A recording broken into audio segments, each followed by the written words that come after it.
Indians के लिए एक बड़ी गुड न्यूज है। इंडियन पासपोर्ट का स्ट्रेंथ अब बढ़ चुका है, जिसके बाद आप इंडियन पासपोर्ट होल्डर्स 59 देशों में या तो वीजा फ्री एंट्री ले सकते हैं या हमें वीजा ऑन अराइवल का भी ऑप्शन मिल सकता है। Oh my freaking god, this is so insanely beautiful.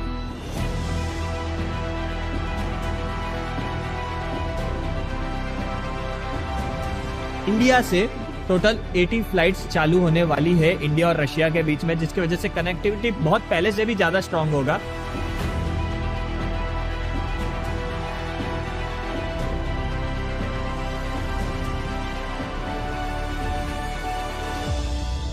दो जुलाई 2025 को हेनली पासपोर्ट इंडेक्स रिलीज हुआ, जिसमें इंडियन पासपोर्ट ने एक हिस्टोरिक जंप लिया। हम एक साथ 8 रैंक ऊपर चढ़ गए, 85 से 77 पोजीशन पर आ गए। अब मैं इसे हिस्टोरिकल क्यों कह रहा हूँ, क्योंकि आजादी के बाद के 78 सालों में इंडिया ने पहली बार इतना बड़ा लीप लिया है। इस बार किसी भी और देश की रैंकिंग इतने बड़े मार्जिन से इंक्रीज नहीं हुई है। India has recorded the largest jump in ranking over the past 6 months, climbing 8 places from 85th to 77th. लेकिन एक इंटरेस्टिंग बात पता है आपको, हमारी रैंकिंग इसलिए नहीं बढ़ी क्योंकि हमें एक साथ बहुत सारे देशों ने वीजा फ्री एंट्री दे दी, बल्कि इस 8 रैंक के इंक्रीज के पीछे सिर्फ 2 देश जिम्मेदार हैं, फिलीपींस और श्रीलंका। मगर सिर्फ 2 देश से इतना मैसिव डिफरेंस कैसे आ सकता है? और क्या यह वाकई में हमारे लिए एक गुड न्यूज भी है या फिर सरकार की तरफ से बस एक हाइप? इन रैंकिंग को रिलीज करने वाली कंपनी हेनली एंड पार्टनर्स का ये कहना है कि किसी भी पासपोर्ट की पावर उस कंट्री के इकोनॉमिक स्ट्रेंथ से डायरेक्टली कोरिलेट करती है। अब हम सबको ये बात तो पता है कि इंडिया दुनिया की 4th लार्जेस्ट और one of the fastest growing economy है, फिर भी हमारी रैंकिंग इतनी कम क्यों है? जबकि सिंगापुर और साउथ कोरिया जैसे छोटे इकोनॉमिक जो हमारी रैंकिंग से काफी पीछे हैं, वह इंडिया से पासपोर्ट रैंकिंग में बहुत ही बेटर पोजीशन पर हैं। तो आखिर नेचुरली यहाँ पर एक भारतीय होने के नाते यह सवाल आपके दिमाग में आ रहा होगा कि पासपोर्ट रैंकिंग में एक्चुअली क्या कंसीडर किया जाता है। तो लेट्स फाइंड आउट।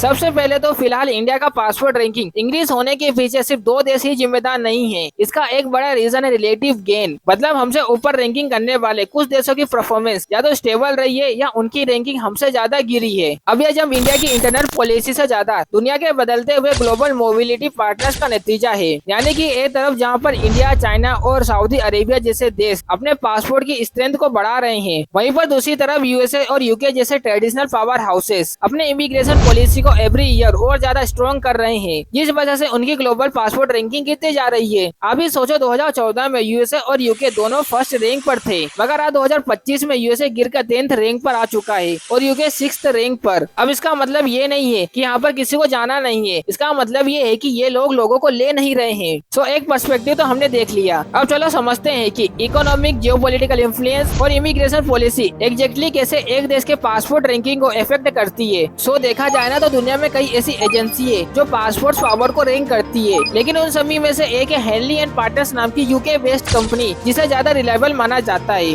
क्योंकि ये सीधा international air transporter authority IATA के डाटा के बेसिस पर ही रैंकिंग देती है। अब इस इंडेक्स में बेसिकली होता क्या है, किन कंट्री को सबसे ज्यादा दूसरे कंट्रीज का वीजा फ्री एक्सेस मिलता है वो टॉप करते हैं, और वहीं जिन्हें कम मिलता है वो यहाँ पर लास्ट में आते हैं। इस रैंकिंग को कैलकुलेट करने के लिए हेनली हर कंट्री के पासपोर्ट को कुछ क्राइटेरिया के बेसिस पर 1 या 0 मार्क्स देता है। अगर फॉर एग्जांपल किसी कंट्री के पासपोर्ट को किसी दूसरी कंट्री में वीजा फ्री एक्सेस मिल रहा है या वीजा ऑन अराइवल मिल रहा है तो उन्हें 1 मार्क्स मिलता है। वहीं पर अगर किसी कंट्री के सिटीजन्स को दूसरी कंट्री में जाने के लिए प्री अप्रूवल और दुनिया भर के झंझट झेलने पड़ रहे हैं, वीजा निकलवाना पड़ रहा है जिसके लिए टीडीएस प्रोसेस है, तो उन्हें 0 मार्क्स मिलता है। अब इसी कैलकुलेशन को कंसीडर करते हुए हम दुनिया के top 3 global economy power houses USA, China और इंडिया की अगर हम बात करें तो भले ये ग्लोबल जीडीपी में बड़े कंट्रीब्यूटर्स हैं, मगर इनके पासपोर्ट पावर्स एक दूसरे से काफी डिफर करते हैं, जिसका सीधा इम्पैक्ट इनके सिटीजन्स पर पड़ता है। यूएसए को देखें तो यह देश HPI यानी कि हेनली पासपोर्ट इंडेक्स में 10th रैंक पर है, जहाँ यूएसए सिटीजन्स 182 कंट्रीज में वीजा फ्री ट्रेवल कर सकते हैं, यानी एक अमेरिकन सिटीजन्स को ग्लोबल जीडीपी का 68% एक्सेस मिल जाता है। वहीं चाइना दुनिया की 2nd लार्जेस्ट इकोनॉमी होने के बावजूद भी 16th पोजीशन पर है, क्योंकि चाइनीज सिटीजन्स को बस सिर्फ 85 कंट्रीज का ही वीजा फ्री एक्सेस है,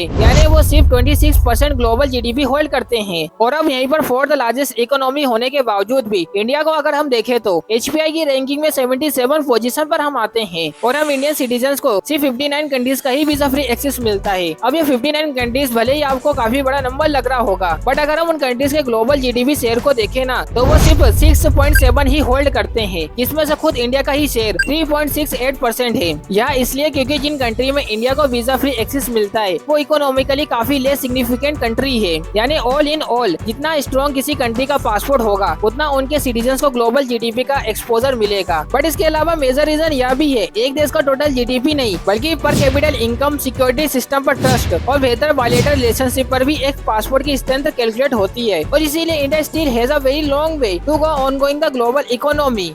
किसी भी देश का पासपोर्ट स्ट्रॉन्ग होने से उस कंट्री के सिटीजन्स को इकोनॉमिकली काफी ज्यादा फायदा होता है, क्योंकि जितने ज्यादा देश आपका पासपोर्ट देखकर आपको वीजा फ्री एक्सेस देंगे उतना आपका ग्लोबल इकोनॉमी की तरफ एक्सपोजर बढ़ेगा। मिसाल के तौर पर सिंगापुर को ही ले लो। सिंगापुरियन सिटीजन्स को टोटल 193 कंट्रीज में वीजा फ्री एक्सेस है। वो 193 देश जो मिलाकर ग्लोबल जीडीपी का 92.7% होल्ड करते हैं, जैसे की USA 26.8% of global GDP, China 80% of global GDP, Japan 3.8%, Germany 4.2% और दूसरे 189 कंट्रीज ऐसे 190 और देश हैं। यानी कि उनके पासपोर्ट स्ट्रेंथ की वजह से एक सिंगापुरियन को इन 193 कंट्रीज में इजीली बिजनेस और इन्वेस्टमेंट करने की अपॉर्चुनिटी मिलती है। अगर आप बात करते हैं अफगानिस्तान की, जो इस लिस्ट की एकदम बॉटम पर आता है, तो उनके सिटीजन को ऐसे प्रिविलेजेस बिल्कुल भी नहीं मिलते हैं। उन्हें बस 25 कंट्रीज का ही वीजा फ्री एक्सेस है, जो वर्ल्ड जीडीपी के सिर्फ 0.6% ही होल्ड करते हैं। इसे अच्छे से समझने के लिए मैं आपको 2 कंट्रीज के एग्जाम्पल लेकर समझाता हूँ। देखो 2016 में इंडोनेशिया ने अपने देश के टूरिज्म को प्रमोट करने के लिए 169 कंट्रीज को वीजा फ्री एक्सेस दे दिया था, जिसमें हांगकांग, इंडिया, न्यूजीलैंड, जापान और यूएसए जैसे कंट्रीज शामिल थे। उनके सिर्फ इस एक स्टेप की वजह से उसी साल उनके ट्रैवल एंड टूरिज्म सेक्टर ने 57.6 बिलियन इंडोनेशियन की इकोनॉमी में कंट्रीब्यूट किया था। एंड मीडिया रिपोर्ट के अनुसार उनके इस स्टेप से 2027 तक एस्टीमेट है कि इंडोनेशिया में 9.1 बिलियन जॉब्स भी प्रोड्यूस हो जाएंगे। और कुछ ऐसा ही पॉजिटिव इम्पैक्ट देखा यूएई पर भी।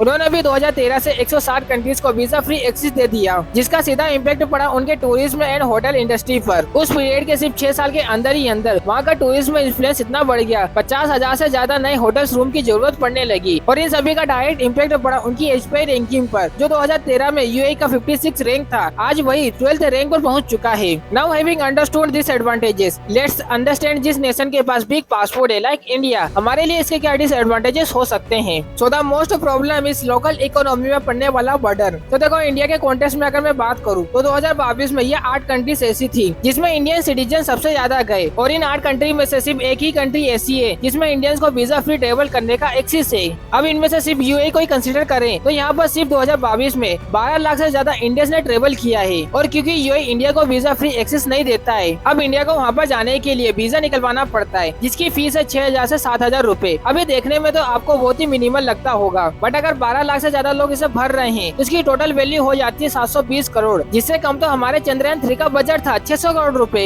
नाउ थिंक दैट इंडिया का ये एक्सपेंडिचर सिर्फ एक ही देश के लिए है, बाकी कंट्रीज का अगर ऐड करे तो just imagine the economic burden on India. अब बिग पासपोर्ट का दूसरा नेगेटिव इम्प्लीकेशन है इनकन्वीनियंस इन ट्रेवलिंग। ऐसा है कि स्पेशली वेकेशन पीरियड में वीजा के लिए इंडिया से पर डे 20,000 से 23,000 एप्लीकेशन उन रिस्पेक्टिव कंट्री के कंसुलेट्स और एम्बेसी में आते हैं। इस ह्यूज स्पाइक की वजह से अक्सर कंट्रीज को वीजा प्रोसेसिंग में काफी समय लगता है। जैसे कैनेडियन वीजा के लिए ऑलमोस्ट 6 महीने, तो वहीं यूएसए वीजा के लिए अराउंड 1 साल से प्रोसेसिंग स्टार्ट करनी पड़ती है। और तो ऐसे वीजा के साथ साथ ट्रेवलर्स को कई सारे डॉक्यूमेंट्स भी लगाने होते हैं। जैसे अगर किसी यूएस सिटीजन को यूरोप ट्रेवल करना है तो वो बस अपने बैग उठाकर आराम से जा सकता है। वहीं पर फिर इंडियन सिटीजन को अपने वीजा एप्लीकेशन के साथ बंच ऑफ डॉक्यूमेंट ऐसा प्रूफ सबमिट करना पड़ता है। इन सारे डॉक्यूमेंट को कलेक्ट करना, इतने टाइम पीरियड तक वेट करना और काफी ज्यादा मनी स्पेंड करना, ये सब फॉरेन कंट्रीज में जाने का पूरा प्रोसेस इंडिया के लिए काफी इनकन्वीनियंट बन जाता है। And it's actually very true if you try practically. In fact ये पूरा प्रोसेस हमारे लिए इनकन्वीनियंट है।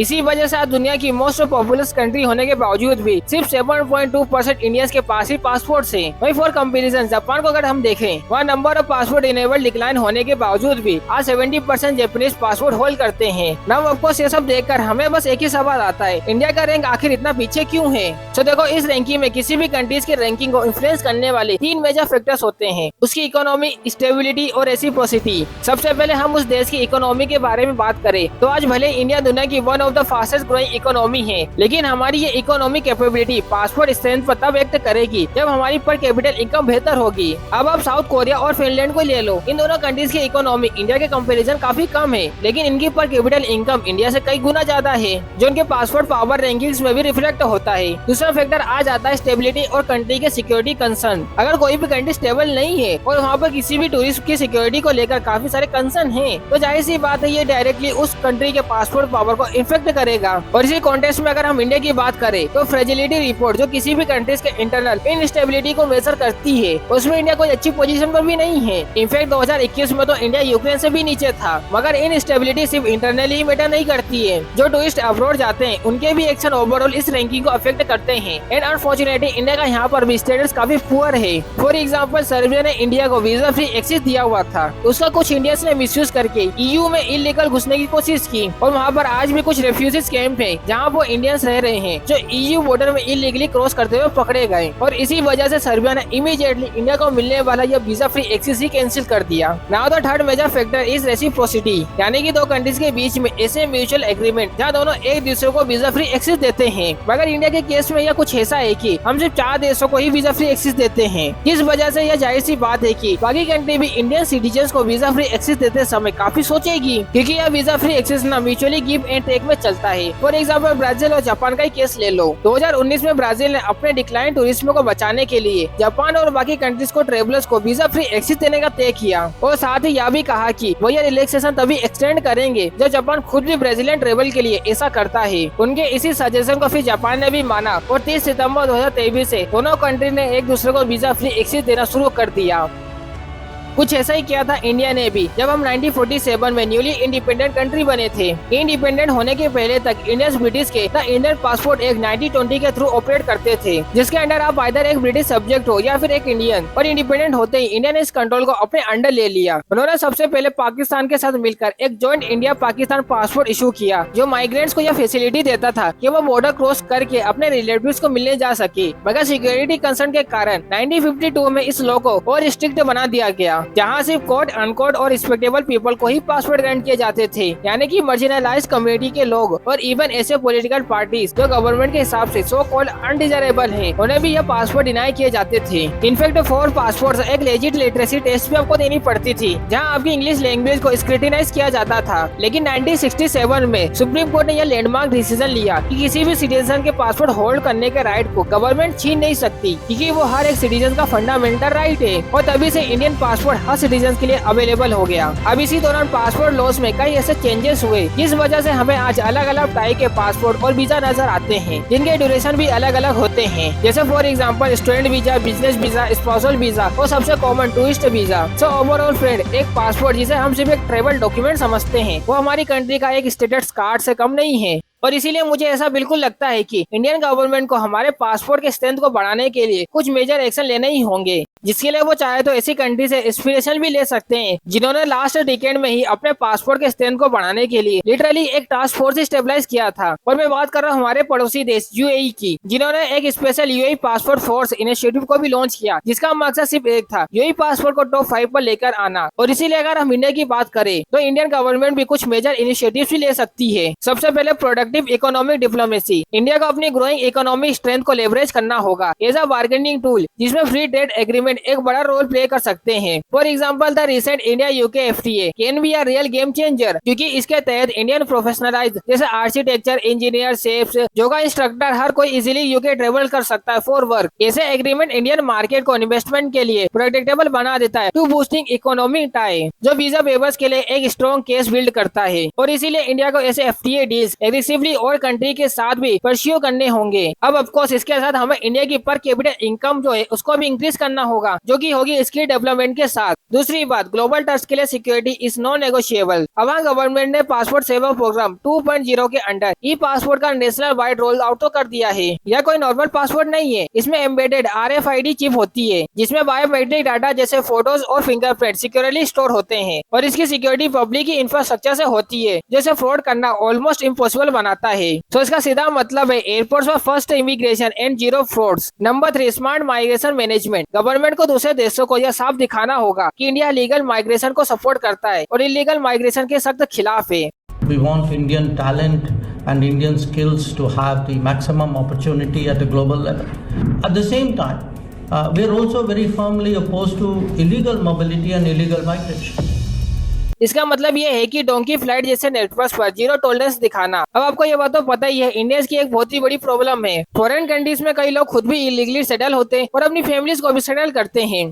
An Indian family of 4 was trying to enter the US illegally by boat near San Diego, California. 311 Indians have been deported from Mexico. The country has said that these Indians did not have the conditions or the documents needed for regular stay. कि यहाँ से वहाँ जाना है America direct जाते हैं यहाँ से उन्होंने जंगलों के थ्रू भेजा हमें उसके बाद जंगल में चले जी 2 हफ्ते कम से कम 15 दिन बाद जंगल गए मैक्सिको आगे डिपोर्ट हो गए।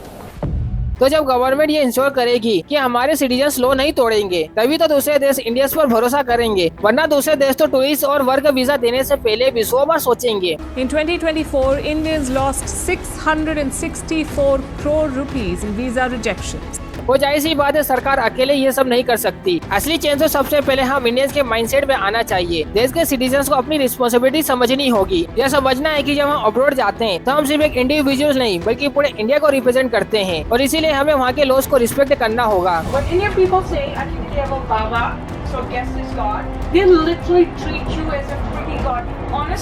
This is normal hospitality in the world.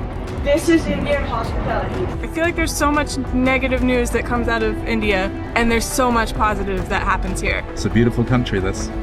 1 out of every 5 doctors in my community is from India, and they do not cause problems. They follow laws. They represent some of the best citizens we have in America, and we should make sure that we streamline the immigration process for those who come here to obey the law, pay their taxes, and be the most creative and productive in society.